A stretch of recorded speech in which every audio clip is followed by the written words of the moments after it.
先生、壁の外に人類がいないってどうやって調べたんですか?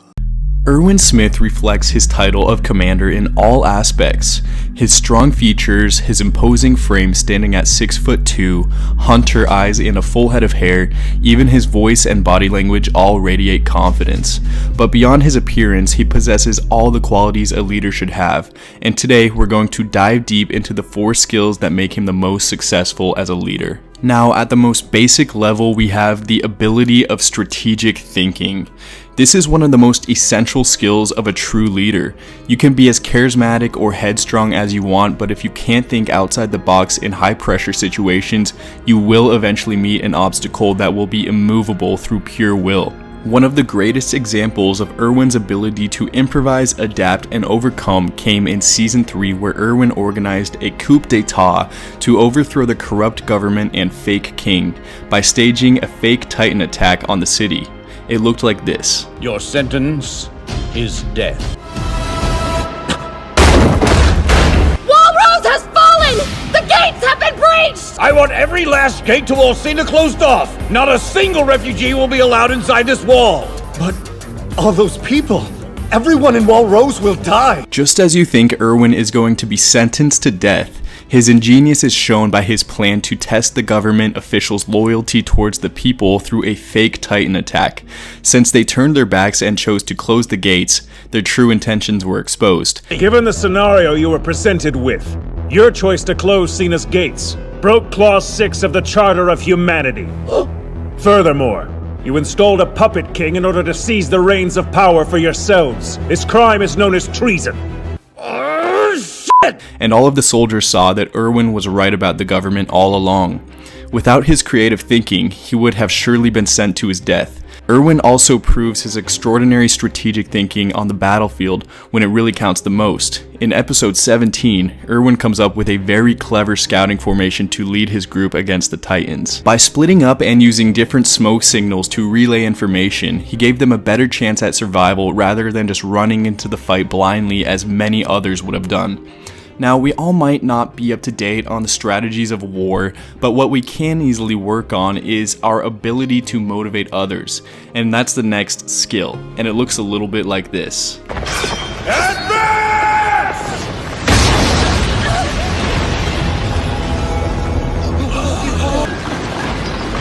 I said advance, goddammit! Eren's right in front of you! Do not falter!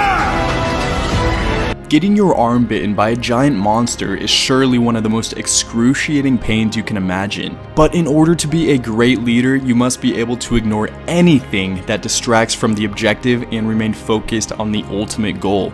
In this case, defeating the Titans. Not only does this inspire the rest of the squad to be as resilient as him, but it also shows a false equivalency, that not even losing one of your arms is worth retreating or abandoning the mission. If he was to cry out in pain or scream for help, it would have certainly broke the will of the Survey Corps and the casualties would have been much higher.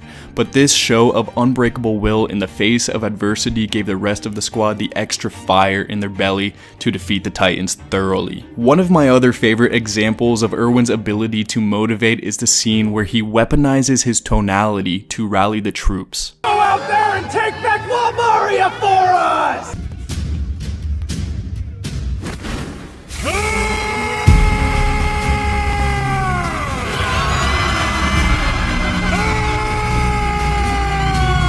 His voice startles the squadron by going from silent to booming in an instant.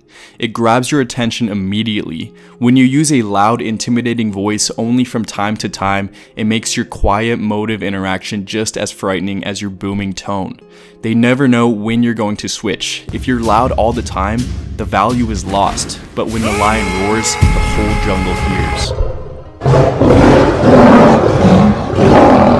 Now, the next sign of a highly skilled leader is recognizing strengths and weaknesses, not only in others but also yourself. This is how Erwin handled it when faced with the decision of who the Titan serum should be used on. But to whom do we entrust it? To you, Erwin? No. With my wound, I would be a poor choice.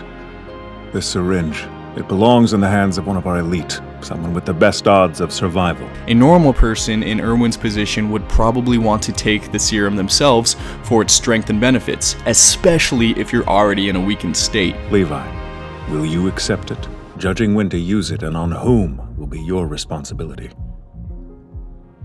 Will you accept it? As a leader, you can't expect to make every decision. You need to be able to recognize when someone has a strength that outweighs your own for the betterment of the whole operation.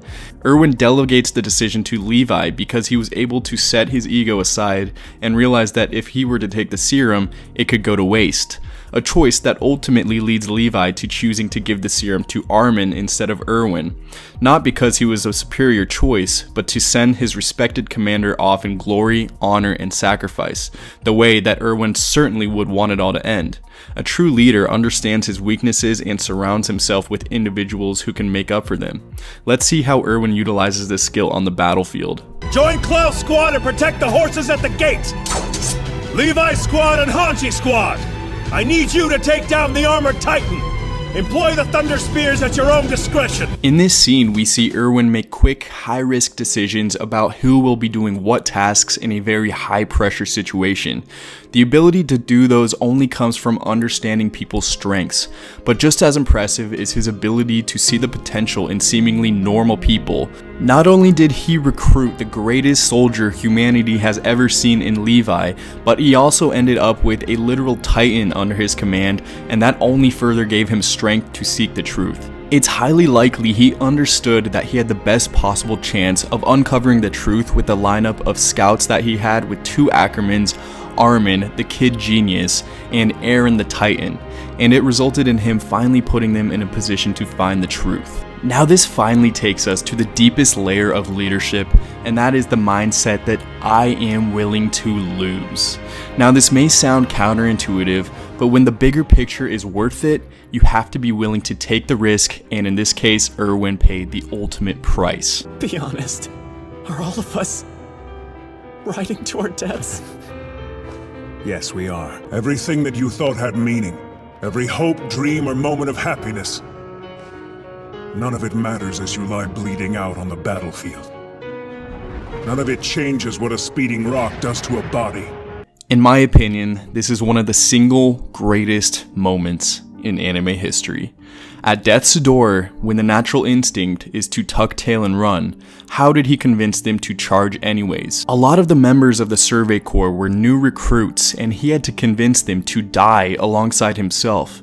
Well, as a leader, it's your responsibility to align the motives of the others, and the best way to do this is by painting a vivid picture of what they stand to gain versus what they stand to lose. We all die. But does that mean our lives are meaningless? Does that mean that there was no point in our being born? Would you say that of our slain comrades? They were not! Their memory serves as an example to us all! The courageous fallen! The anguished fallen!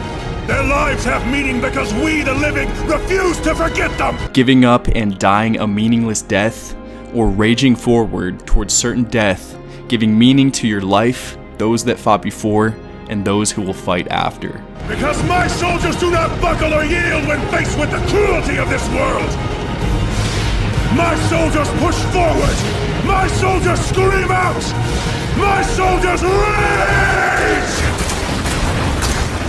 Many so-called leaders would have sat back in a bunker, sending the Survey Corps off to their death. But as a true leader, you lead by example. In that moment, he proved he cared more about the dream than his own life, and that he was willing to do what was necessary to fulfill it even if he'd never see it happen. And I understand if you find it hard to imagine how the willingness to lose it all could be useful in the real world, not just some anime. Erwin shows us that it takes much more than just physical prowess to become a great leader. The leaders that stand out are those who can think far beyond themselves and remain cool under immense pressure. You must be able to motivate and align different people with different minds with one united goal. And that is what separates true leaders from the phonies. Thanks for watching. If you haven't already, please subscribe, turn the notifications on, and until next time, goodbye.